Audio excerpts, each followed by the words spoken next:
আমার বাবা বিদেশ যায় না, বাংলাদেশে আছে।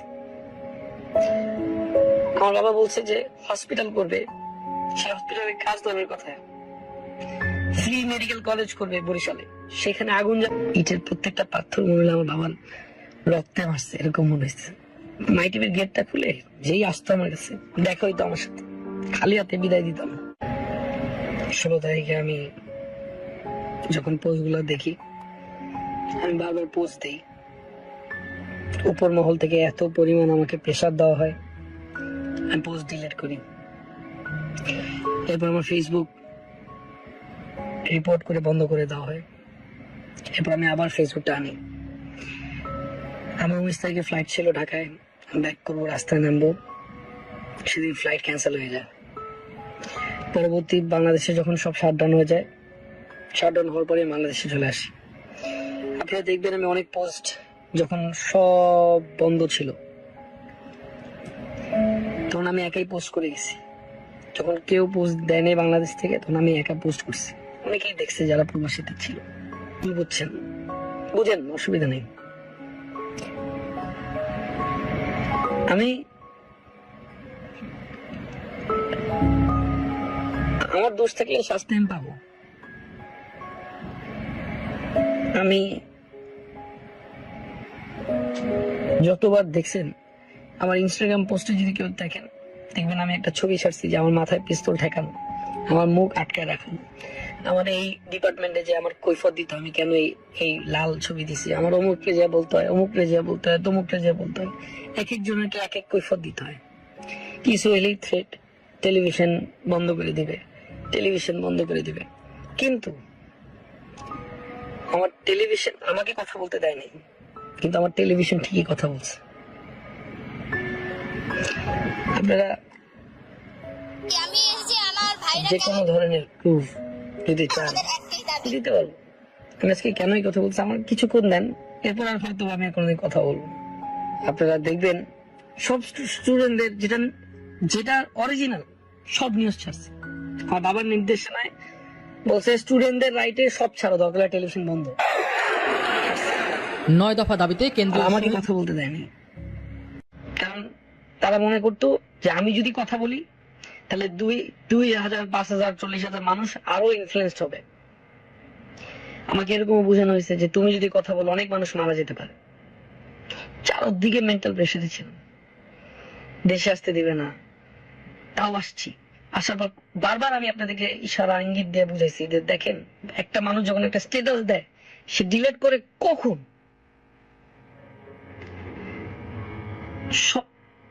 সবকিছু মেনে নিলাম আমি।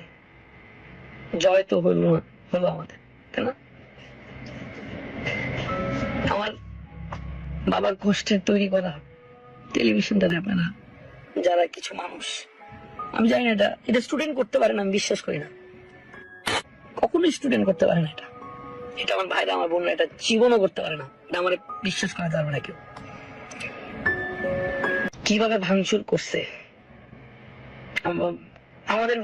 আমার বাবা বিদেশ যায় না, বাংলাদেশে আছে।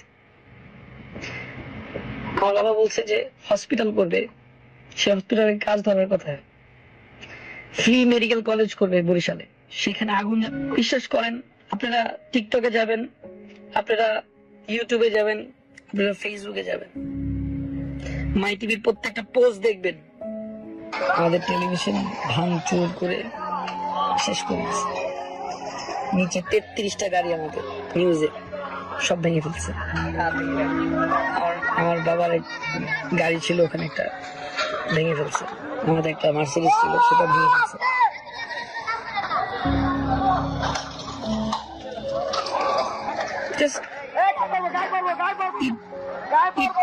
মারছে আমার বাবার এক একটা বুকে লাগছে, রক্তে লাগছে। সবাই তো দেশ পলাইছে, আমি দেশে, আমার ফ্যামিলি দেশে।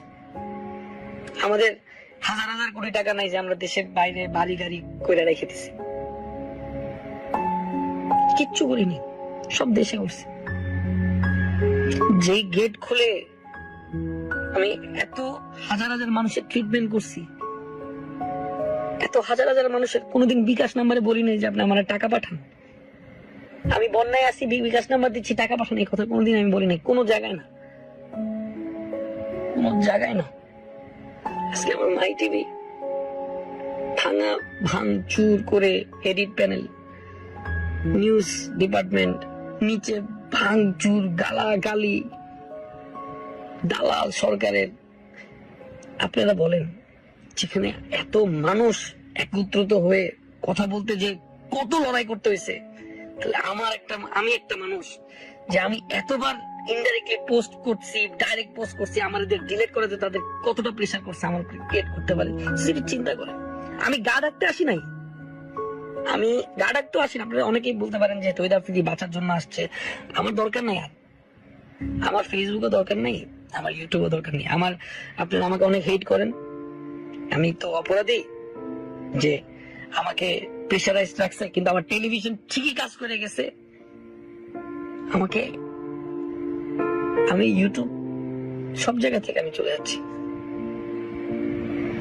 একটা বার আমার টেলিভিশনটাতে দেখেন, রাত্রেবেলা আমার শো অফে 10 জন পিস্তল নিয়ে আসছে, আইসে গুলি ঠেকায় দিয়ে শো অফের মাল আগুন জ্বালাই দিছে। আমাদের শো অফের কম্পিউটার, মাই টিভির যত এডিটিং কম্পিউটার যা আছে লুটপাট করে নিয়েছে। এটা কোনোদিন একটা স্টুডেন্ট করতে পারে না। 13 বছর আমি আপনাদের সাথে ছিলাম, আছি, থাকবো। আমি বারবার আপনাদেরকে, আমি কতবার যে কত ডিপার্টমেন্টের অফিসে গেছি সেটা আপনারা একদিন জানতে পারবেন। আমি আরো অনেক কথা আছে, আমি বলবো একদিন, আমি এগুলো এক একটা স্টোরি বলবো। আমার সাথে এই কয়দিন কি কি হয়েছে আপনারা জানেন না, সব বলবো। কিভাবে প্রেশারাইজড হয়েছি আমি, আমার সবকিছু ধ্বংস করে দিল। মাই টিভির গেটটা খুলে যেই আসতো আমার কাছে দেখা হইতো আমার সাথে, খালি হাতে বিদায় দিতাম না। সেই গেটটি আজকে ভাইয়া, পুরো মাই টিভিটারে ভাইয়া দিল। আমি তৈরি আফ্রিদি আজকে 5:30 বাজে, জানের হুমকি অনেক পেয়েছি, জানি না কারা দিচ্ছে, মেরে ফেলবে আমাকে। ইটের প্রত্যেকটা পাথর মনে হলো আমার বাবার রক্তে মারছে, এরকম মনে হয়েছে। আমি ভাবছি যে আমি বললে বুঝবেন আপনারা, আমি ইনডাইরেক্টলি অনেক হিন্ট দিছি আপনাদেরকে। হঠাৎ করে একটা স্ট্যাটাস ডিলিট করা, হঠাৎ করে থাকা, এটার মধ্যে কারণ কি? এটাকে আমি স্ট্যাটাস দিলাম, আমি ডিলিট করলাম, আমি দিছি, অফকোর্স কেউ ডিলিট করাইছে, আমি তো করি নাই, করানো হয়েছে বাধ্যতামূলক। কিন্তু আজকে আমার ভাই এবং বোনদেরকে বলবো, আমার এই 13 বছরে অনেক ভুল করেছি, অনেক দুষ্টুমি করেছি। আমি আর কখনো ইউটিউবিং, ফেসবুকিং বা টিকটকে আমি থাকবো।